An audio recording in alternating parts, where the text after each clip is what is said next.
भीष्म पंचक व्रत विधि और महत्व। पुराणों तथा हिंदू धर्म ग्रंथों में कार्तिक माह में भीष्म पंचक व्रत का विशेष महत्व कहा गया है। यह व्रत कार्तिक माह में शुक्ल पक्ष की एकादशी से आरंभ होता है तथा पूर्णिमा तक चलता है। भीष्म पंचक को पंच भीखु के नाम से भी जाना जाता है। धर्म ग्रंथों में कार्तिक स्नान को बहुत महत्व दिया गया है। अतः कार्तिक स्नान करने वाले सभी लोग इस व्रत को करते हैं। भीष्म पितामह ने इस व्रत को किया था, इसलिए यह भीष्म पंचक नाम से प्रसिद्ध हुआ। कार्तिक मास शुक्ल पक्ष की एकादशी से पूर्णिमा तक के अंतिम 5 दिन पुण्यमयी तिथियां मानी जाती हैं। इनका बड़ा विशेष प्रभाव माना गया है। अगर कोई कार्तिक मास के सभी दिन स्नान नहीं कर पाए तो उसे अंतिम 5 दिन सुबह सूर्योदय से पहले स्नान कर लेने से संपूर्ण कार्तिक मास के प्रातः स्नान के पुण्यों की प्राप्ति कही गई है। जैसे कहीं अनजाने में जूठा खा लिया है तो उस दोष को निवृत्त करने के लिए बाद में आंवला, बेर या गन्ना चबाया जाता है। इससे उस दोष से आदमी मुक्त होता है, बुद्धि स्वस्थ हो जाती है। जूठा खाने से बुद्धि मारी जाती है। जूठे हाथ सिर पर रखने से बुद्धि भ्रष्ट हो जाती है, कमजोर होती है। इसी प्रकार दोषों के शमन और भगवत भक्ति की प्राप्ति के लिए कार्तिक के अंतिम 5 दिन प्रातः स्नान, श्री विष्णु सहस्रनाम और गीता पाठ विशेष लाभकारी है। भीष्म पंचक की पौराणिक कथा। महाभारत युद्ध के बाद जब पांडवों की जीत हो गई तब श्री कृष्ण भगवान पांडवों को भीष्म पितामह के पास ले गए और उनसे अनुरोध किया कि आप पांडवों को अमृत स्वरूप ज्ञान प्रदान करें। भीष्म भी उन दिनों शरशय्या पर लेटे हुए सूर्य के उत्तरायण होने की प्रतीक्षा कर रहे थे। कृष्ण के अनुरोध पर परम वीर और परम ज्ञानी भीष्म ने कृष्ण सहित पांडवों को राजधर्म, वर्ण धर्म एवं मोक्ष धर्म का ज्ञान दिया। भीष्म द्वारा ज्ञान देने का क्रम कार्तिक शुक्ल एकादशी से लेकर पूर्णिमा तक 5 दिनों तक चलता रहा। भीष्म ने जब पूरा ज्ञान दे दिया तब श्री कृष्ण ने कहा कि आपने जो 5 दिनों में ज्ञान दिया है, यह 5 दिन आज से अति मंगलकारी हो गया है। इन 5 दिनों को भविष्य में भीष्म पंचक व्रत के नाम से जाना जाएगा। यह व्रत अति मंगलकारी और पुण्यदायी होगा। आपने कार्तिक महीने की एकादशी के दिन जल की याचना की है और अर्जुन ने पृथ्वी को बाण से वेध कर आपकी तृप्ति के लिए गंगाजल प्रस्तुत किया है, जिससे आपके तन, मन तथा प्राण संतुष्ट हो गए। अतः आज से लेकर पूर्णिमा तक सब लोग आपको अर्घ्यदान से तृप्त करें तथा मुझको प्रसन्न करने वाले प्रतिवर्ष इस भीष्म पंचक व्रत का पालन करें। अतः प्रतिवर्ष भीष्म तर्पण करना चाहिए। यह सभी वर्णों के लिए श्रेयस्कर है। भीष्म जी को अर्घ्य देने से पुत्रहीन को पुत्र प्राप्त होता है। जिसको स्वप्न दोष या ब्रह्मचर्य संबंधी गंदी आदतें या तकलीफें हैं, वह इन 5 दिनों में भीष्म जी को अर्घ्य देने से ब्रह्मचर्य में सुदृढ़ बनता है।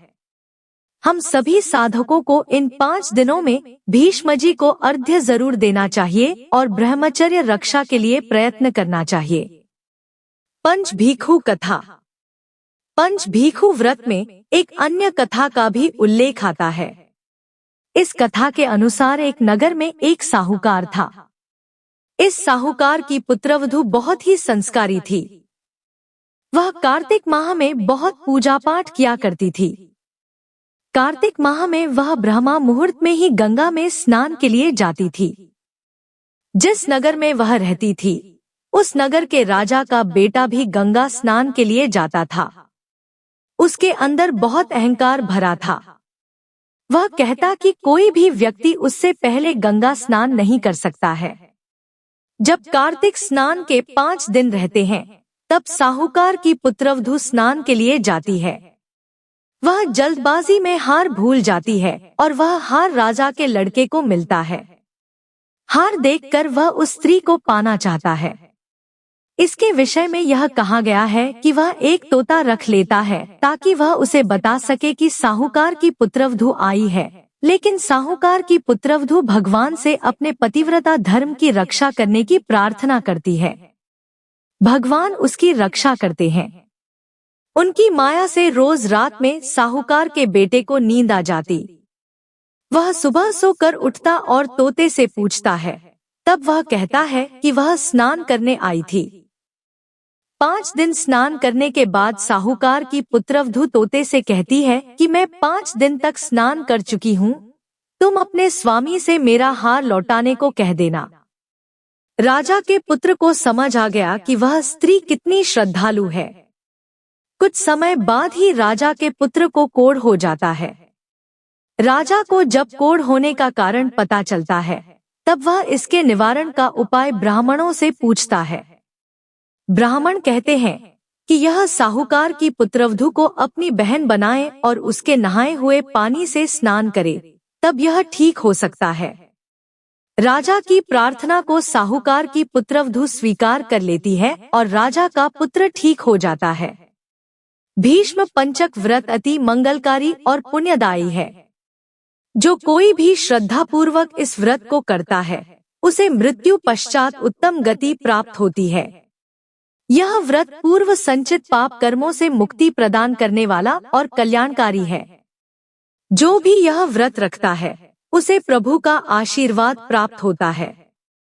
भीष्म पंचक व्रत नियम। पद्म पुराण में श्री भीष्म पंचक व्रत की महिमा का वर्णन इस प्रकार से है।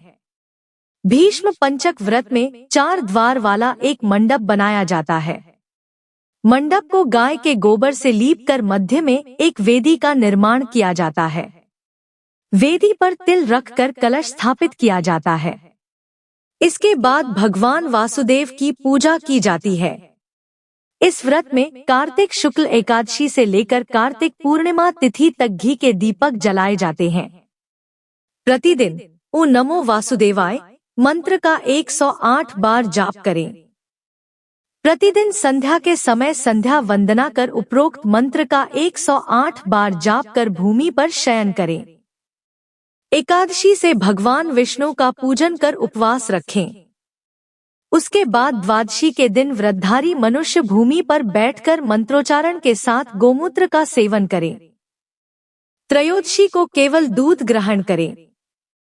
चतुर्दशी को दही का सेवन करें।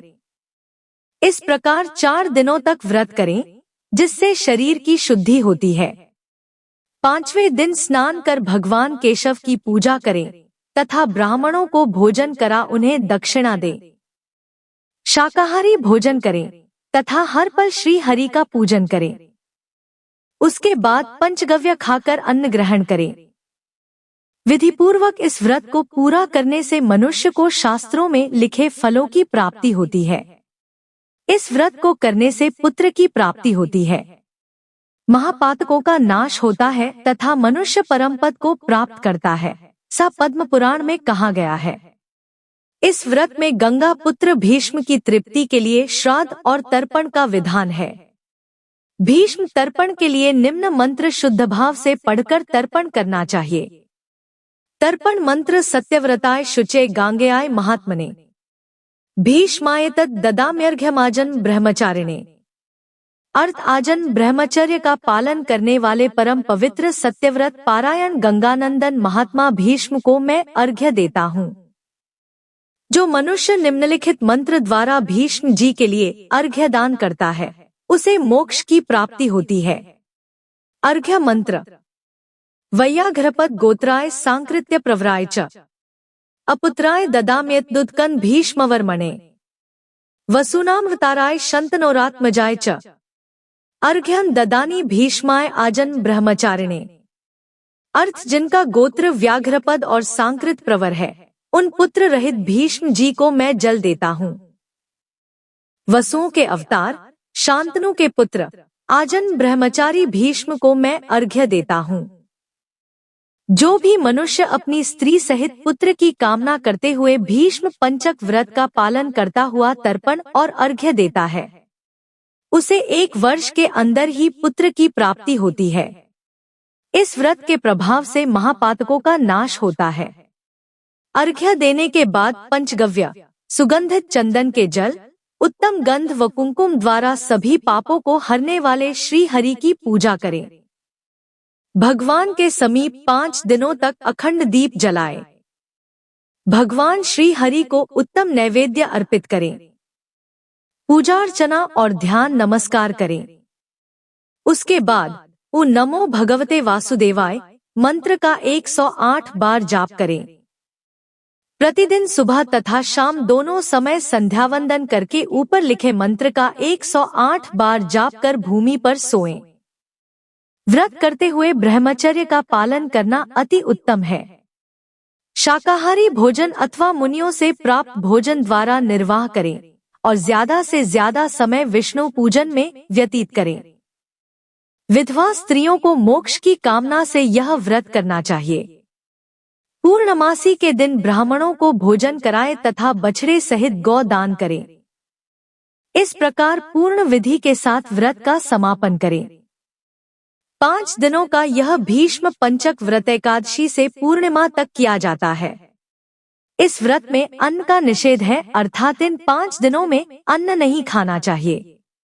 इस व्रत को विधिपूर्वक पूर्ण करने से भगवान विष्णु प्रसन्न होते हैं तथा सभी मनोकामनाएं पूर्ण करते हैं।